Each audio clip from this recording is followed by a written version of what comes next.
కాపులు ఒకసారే నమ్మారు పవన్ కళ్యాణ్ కానీ వీళ్ళని కానీ. ఈ పవన్ కళ్యాణ్ ఎవరితో చేతులు కలిపాడు? రంగా గారిని చంపేసిన వాళ్ళతో చేతులు కలిపాడు. తర్వాత పర్లేదులే ఏదో వచ్చాడు చేస్తాడని నమ్మారు. ఆయన అసలు డీసీఎం అయిన తర్వాత ఏం చేశాడు కాపులకి? అసలు ఆయన వల్ల ఉపయోగం ఏంటి? ఎక్కడికన్నా పిఠాపురం వెళ్ళి అడిగితే బాగా చెప్తారు. పవన్ కళ్యాణ్ గారిని మీరు ఒక కులానికి కట్టేమాకండి, ఒక నాయకుడు ఆయన.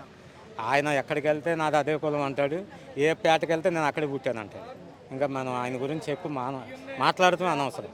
ఎందుకంటే మేము కాపులు అయ్యండి కూడా ఈ రోజున 50-60% ఆల్రెడీ డివైడ్ అయిపోయారు. ఆయన వెనక లేరు. మొన్న ఎన్నికల్లో మీరు మీ వాళ్ళు ఎక్కువ ఎవరి వైపు మొగ్గు చూపారంటే ఒక్కోసారి దొంగ సంతాన్సులు బాబా మాటలు కూడా చదువుకున్న వాళ్ళు కూడా నమ్మి మోసపోతుంటారు.